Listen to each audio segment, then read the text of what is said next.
Welcome to Forthright. I'm Sulani Madsen, weekly columnist for the Spokane-based Spokesman Review, sharing last week's column on a very local issue before the Spokane City Council. But the issue it describes affects every city facing a housing and homelessness crisis. As published August 10, 2023, in the Spokesman Review. Rent recovery barriers hurt everyone. Landlords must be able to evict tenants when they don't pay the rent. But broadly defined pandemic relief for tenants, combined with tight limits on eviction, are endangering landlords, and not just individual landlords, but institutions. The impact has been hardest on nonprofit housing providers, a key resource in moving people from homeless to housed. According to local attorney Eric Stevens, Spokane's municipal code for pandemic rental assistance, quote, constructively prohibits landlords from issuing pay or vacate, end quote, notices for failing to pay rent. Spokane Municipal Code 18.08 was tied to state legislation that had an expiration date. Unfortunately, the local ordinance was adopted without a coordinating sunset clause and is overdue for correction. Landlords are left with a requirement to refer tenants to a state process that no longer exists before they can attempt rent recovery by notice of eviction. A vote correcting the ordinance has been delayed several times this summer. Stevens said he first brought it to the city's attention in May, with plenty of time to take action before the underlying state program ended. With the council on summer vacation, the earliest a vote can be taken is August 21. Meanwhile, landlords are stuck with operating costs rising and rent recovery stalled. Some tenants on fixed pensions or entitlements took advantage of the rent deferral during the pandemic. Quote, my subsidized housing clients had tenants whose income was not affected by the pandemic who just didn't pay, Stevens said. He cited cases of tenants who haven't paid rent in a couple of years, now in arrears for more than $15,000. He used to be able to work with tenants on repayment plans, but when the amount is that large, it's insurmountable. One of the private landlords under pressure is Volunteers of America. We've had all kinds of challenges, said Fawn Schott, CEO. The worst thing is we just can't collect rent. We just get appeals and appeals and appeals. We run on subsidized housing, and when people haven't paid their 30% for 3 or 4 years, that money would go back into case management services, so then we don't have the funding to provide the services. Stephen points to progressive tenant protection measures pushed during the pandemic contributing to the coming crisis. There's plenty of misplaced blame on the downtown subsidized housing providers, he said. When they can't collect rent, they can't provide services. Wraparound services are essential for the most difficult to house tenants to be successful. Schott described a situation with a tenant making threats to staff and neighbors in the building. We give second, third, fourth chances, Schott said, but if they won't engage in services or mental health care, they make it unsafe for everyone in the community. She often struggles with tenant advocates who object to any eviction. If I have one person threatening 49 others in a building, how do I keep the 49 safe? Tenants under threat of eviction have access to pro bono legal services from tenant advocacy groups like the Northwest Justice Project. The obvious question is, who advocates for the 49? That's what I ask, and that's not right either, Schott said. We need to find a solution for that one person and not let everyone live in fear. It inhibits our ability to do the work. The amount of resources diverted to one person for legal fees is money we should be spending on stabilizing more people in housing and providing mental health care and services in the shelters. So it's an uneven legal playing field when landlords must pay attorney fees out of collected rent. A neighbor who owns and manages a small apartment building in Spokane was quoted approximately $20,000 in legal fees to go to court against the tenant's free legal services from NWJP. She gave this tenant a second chance, but he relapsed and stiffed them for $9,936.18 in back rent, plus the cost of meth cleanup. The attorney sympathetically advised her to give in to the demand to return the damage deposit and call it a hard lesson. She learned. She and her husband are tightening tenant selection and lease terms and will be selling the building within the next 3 years. VOA is still committed to its mission. We take people with intense records and lots of history, Schott said, but she still needs to collect rent to provide services, and eviction is a necessary tool for tenant safety and financial stability. And now a cohort of renters has been trained that if it delays long enough, someone else will pick up the tab. Stephen is worried about the future. Quote, we are creating a situation that will cause even more harm down the road. We're going to see the crisis in 5 or 10 years when we've run off all the small mom and pop private landlords, and now we're in the process of running off all the private nonprofit landlords.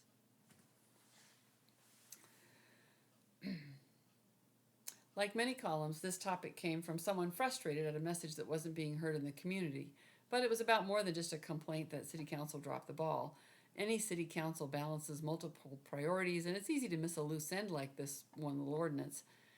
Eric Stephen originally contacted me about the ordinance on July 8 when he forwarded an email he sent to the Spokane City Council and a long list of other interested parties. Eric told me he brought it to then Council President Brian Begg's attention this spring and was told it would be taken care of. I didn't try to reach out to Judge Beggs as he's just getting up to speed in his new role, and for that reason left that piece of hearsay out of the column. But however, clearly the problem was identified early enough to fix it in a timely manner, and the fix is pretty simple. Just delete the references to the dead-end programs, which after all are about coming up with repayment plans. That in itself is not what really interested me about my conversation with Eric. It was his concern for the impact this was having on affordable housing providers. I'm friends with a number of small landlords operating in Spokane, and I'm sympathetic to their troubles, and I've written about the issue they face before. I'll put a link to that column in the resources on the Substack. I ran Eric's letter to the council on this ordinance past one of those small landlords, and he had this to say. David said, I guess I was under the impression that this ordinance automatically expired after the EERPP was done in June. That's the state program about repayment plans. I just looked again and realized they did not put any expiration date at all on it except for the late payment fees. I think the letter is well written and to the point. I totally agree and have been saying for a while that all of these additional expenses will have to ultimately be put on the tenants. Either that or everyone will just get frustrated and sell, and there will be even fewer rental properties available.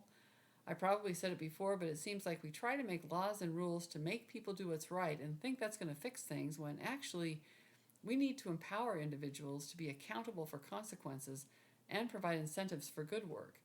It'll be interesting to see how this settles out. I definitely wouldn't want to be getting into the business right now, and it is by God's grace alone that I've been able to feed my family and make a living at it for this long. End quote. That's from a man who had an opportunity to invest in more affordable housing in Spokane and instead invested in Tennessee. Our loss, their gain. But I'd also heard from a contact on social media managing public subsidized housing who was similarly frustrated with tenants who had no reduction in income and yet still blew off paying rent just because they could. And we don't often think about landlords. When we say landlords, we don't think about people like the Volunteers of America, Catholic Charities, Family Promise, but places that are doing good work with people, but they've got to have an income stream as well. And I share Eric's concern about the impact long-term on housing availability. Without rent coming in to complement public subsidies, even the most well-intentioned of subsidized housing providers, not even a major player like Catholic Charities, can staff facilities with the wraparound services necessary to keep vulnerable tenants safe. Drug dealers know when checks come out, although they're not checks anymore, they're refilling electronic debit cards. But they know when the money's there. They know when their old customers have money. They know where to find them, and they can get into the buildings. And without a means to enforce accountability for breaking a drug-free zone policy by tenants, without evictions, everyone loses. Or as one man living in the Havens downtown told an outreach worker, they pay me to live here and do drugs. He was pretty pleased with that. If any group of people really needs a gated community with a platoon of beefy doormen keeping guard 24/7, it's people who are trying to move from homelessness to house, stay clean and sober. They need to have the bad actors evicted to protect the majority. This email was received as reader feedback, and it sums up the situation for landlords. It was nice to see your opinion piece on rent recovery this week. My wife and I own quite a few rental properties in Spokane.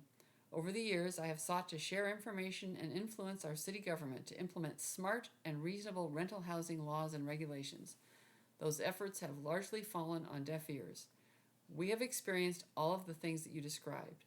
The other components that you are probably aware of but did not mention are unpaid utility bills and property damage. The same city that limits a landlord's ability to collect rent makes certain to collect unpaid tenant water, sewer, and garbage bills by holding property owners responsible for those tenant obligations. And it is increasingly common for tenants who are in arrears and who feel a sense of having been harmed to damage our properties. Overall, the current situation is financially untenable for us.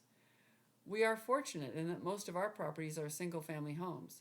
We have already sold a fair number of houses to owner-occupants, and we no longer invest in creating new rental housing. We are a living example of government regulation suppressing rental housing supply. Unless there is a dramatic shift, Spokane rental housing will become more scarce. That will mean fewer choices and higher rents. The biggest losers will be the vast majority of renters who take care of their homes and pay their bills. I really appreciated hearing from that landlord. There's this idea that a lot of these so-called tenant protections seem to be based on the idea that landlords hate tenants. Landlords don't hate tenants. They need tenants in order to be in business. Tenants are their customers, but they need tenants who pay their bills. My friend who learned the $10,000 lesson has always seen her mission in running that apartment building as helping the underdog. She knew that tenant was only a year past his substance abuse issues. She knew he had the potential to relapse. She actually works professionally in a social services related field. She gave him a chance. But because of the actions of that man's lawyers from the Northwest Justice Project, the next applicant with a problematic past will be out of luck. Tenant advocates need to be very careful about the unintended consequences of knee-jerk support for tenants over landlords, instead of looking at the whole picture at what it takes to create an environment favoring safe, affordable housing. Thanks for listening. Be sure to subscribe on Substack for notification of new content, and let me know if you see an issue in the community that needs a platform.